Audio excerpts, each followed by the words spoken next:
Hi there, folks. It's Chet from Tag Along with Chet. You've probably been wondering what the heck's been going on for the last, I guess, 2 months since I've posted a video. Well, to tell you the honest truth, behind the scenes, I have been somewhat busy. On some of the videos that you saw about preheating the aircraft, I had two different ways that I was basically doing it. One was using the Remington 70,000 BTU heater, which I would blast hot air into the aircraft engine. And that worked fine for a couple of years. Then I kind of got a little perturbed with what was happening on the inside of the unit itself. It would clog up, and that would require quite a bit of maintenance. So you'd have to take half the thing apart, clean out the filter, and then eventually one of the fuel lines, or the fuel line, started cracking.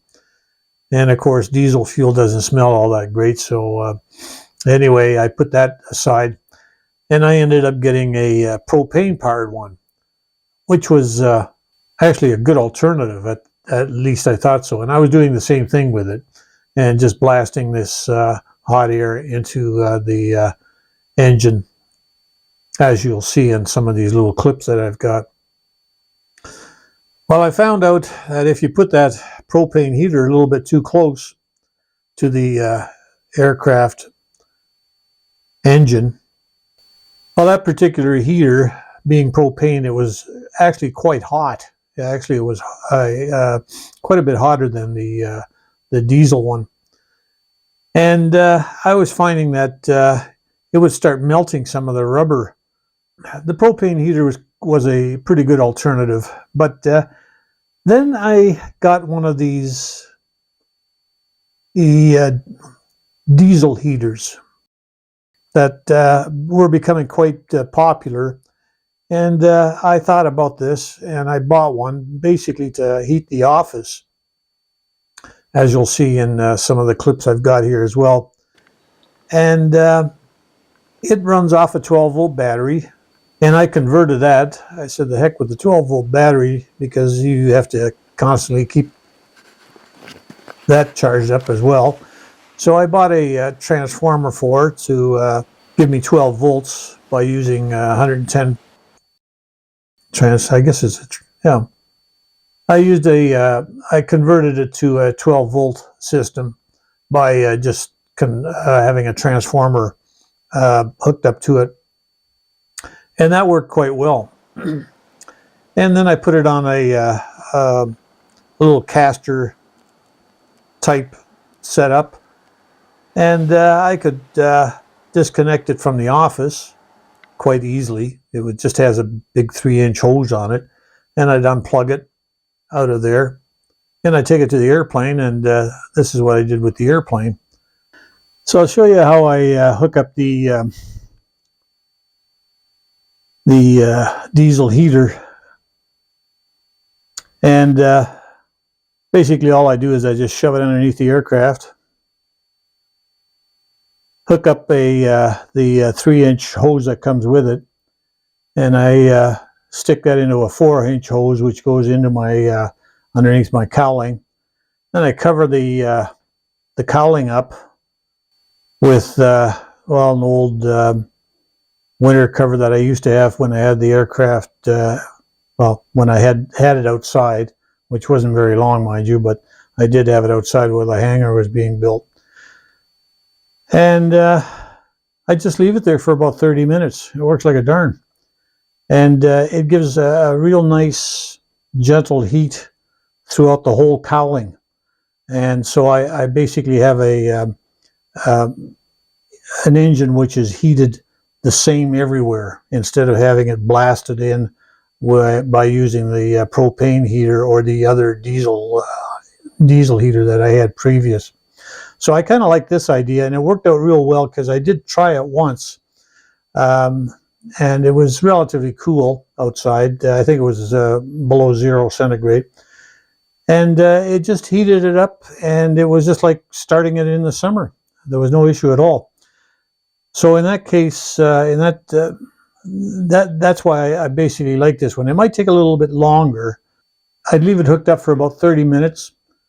Then I just disconnect it, pull it outside, and it started just like it was in the summer. So basically that's what I've been working on. The other thing that I've been working on is solar. Now I managed to get one large solar panel, which is the same solar panel that they used in the one of the solar farms out here in southern Alberta, and these were what they call damaged freight solar panels. And when I mean damaged, it meant that maybe it was bent a little bit on the frame, or possibly one of the wires wasn't hooked up or connected, or whatever it was minimal. And these are like commercial grade solar panels, and they actually reflect from both sides, the front and the back. So you get maximum output from them. The solar panel that I've got is rated at 535 watts for this one large panel, and it's big. It's like 7 feet, well, just over 7 feet by about 4 feet. And I'll show you the way I set it up on the side. I took all my older ones out of there. They were getting pretty darn old. They were about 5 years old, so I got rid of them, and they looked kind of questionable. And when I took one down, I noticed the connector on the back had already flipped off, so it wasn't working at all. And then I had beside that, I had a 100-watt solar panel, and it was one of these crystalline solar panel kits that came from Coleman. It was this one here.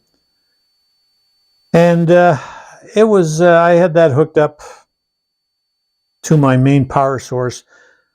But I thought, well, what I'll do is I'll take this one and move it over to where I had my solar input for my door. So my door runs on solar as well, and it runs on two 12-volt batteries, making it a 24-volt system, which ran a 24-volt motor. And what I ended up doing is just removing the old stuff I had there and putting the new one in. I'll show you a clip of that as well. And they're all hooked up to the side of the hanger again, but more professional, you might say. So that's what I've been basically up to. Now, the one thing that I am having problems with is I'm, this translation from Chinese to English sometimes is questionable. So some of the questions that I always have, you don't necessarily get them out of the instructions. So I have sometimes a hard time understanding the translation or the translated into English version, because there's quite a few errors.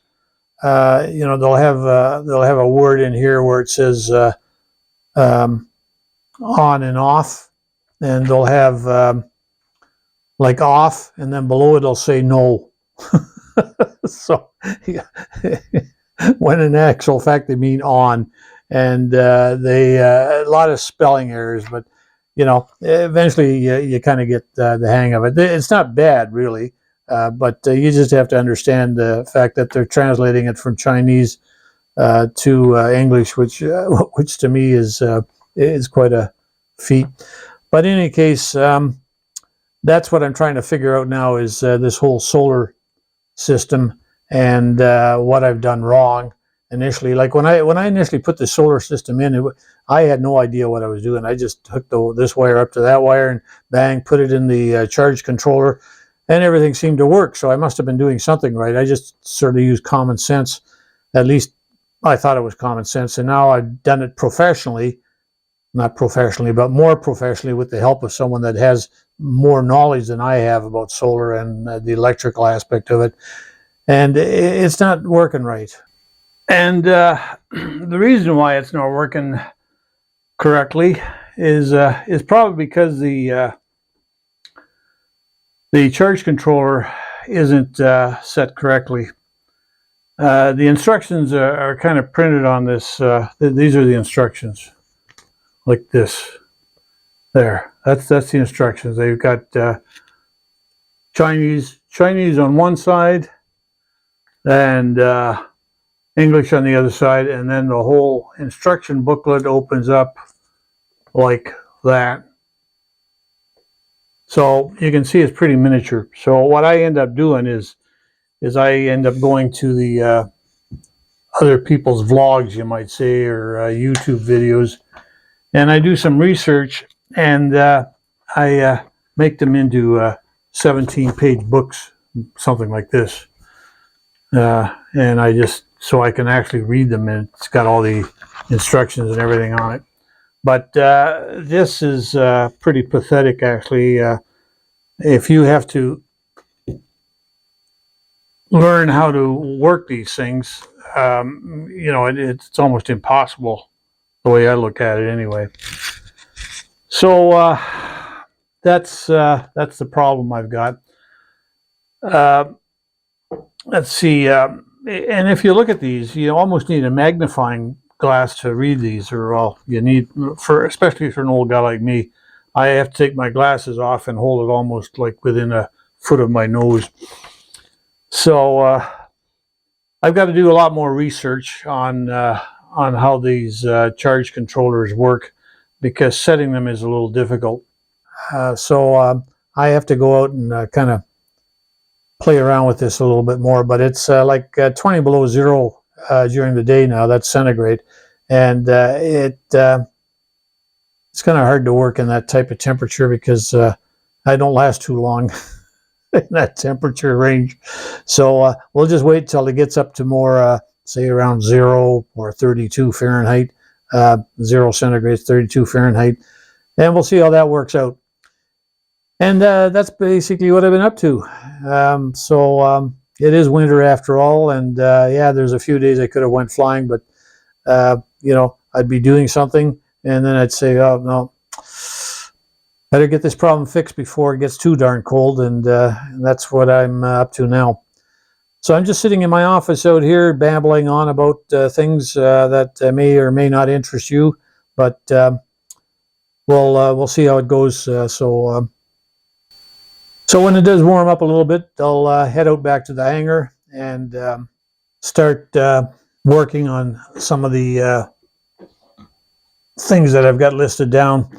Mainly, one of the main things that I've got to change is right now, because it's the batteries for the door move up and down with the door.